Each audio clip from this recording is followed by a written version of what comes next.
ఈ వీడియోలో ఆర్మూర్కు సంబంధించిన BASF వారి ఆర్మూర్ మిరప రకం గురించి ఈ వీడియోలో ఇప్పుడు మనము చూడబోతూ ఉన్నాము. మొక్క ఎదుగుదల ఎలా ఉంటుంది, ఈ రకం ఎలాంటి రోగాలను తెగుళ్లను తట్టుకుంటుంది, ఒక ఎకరానికి ఎంత దిగుబడిని ఇస్తుంది, కాయ నాణ్యత ఎలా ఉంటుంది అనేది మొత్తం కూడా మనము ఈ వీడియోలో ఇప్పుడు చూడబోతూ ఉన్నాము.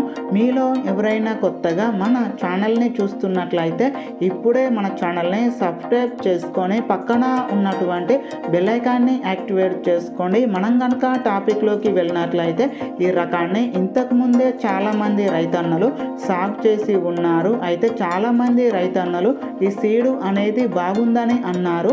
మరికొద్ది మంది రైతన్నలు ఈ సీడ్ అనేది బాగలేదు అనేది అన్నారు.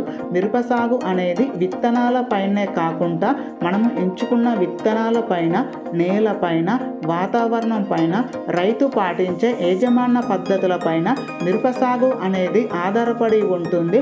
BASF వారి ఆర్మూర్ అనేది ఇది హైబ్రిడ్ రకము.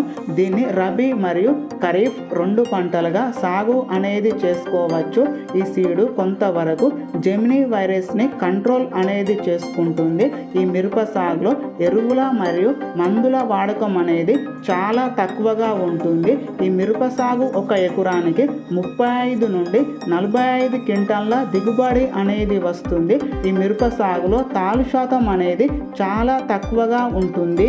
ఈ సీడు విత్తనాల మొక్కలు తక్కువగా ఎత్తు పెరుగుతాయి, కానీ కాపు అనేది ఎక్కువగా కాస్తాయి. ఈ సీడుకు మార్కెట్లో రేట్ అనేది తక్కువగా ఉంటుంది, కానీ దిగుబడి అనేది చాలా ఎక్కువగా వస్తుంది.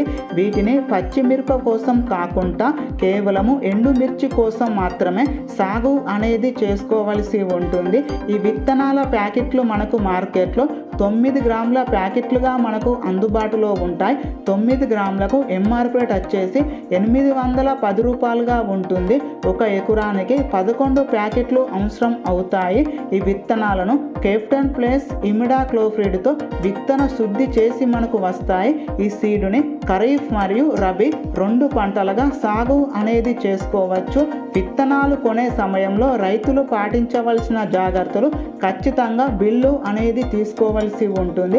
ఎందుకని అంటే మార్కెట్లో నకిలీ విత్తనాలు ఎక్కువగా వస్తున్నాయి. లాట్ నెంబర్ అలాగే లేబుల్ నెంబర్ కూడా ఖచ్చితంగా చెక్ చేసుకోవలసి ఉంటుంది.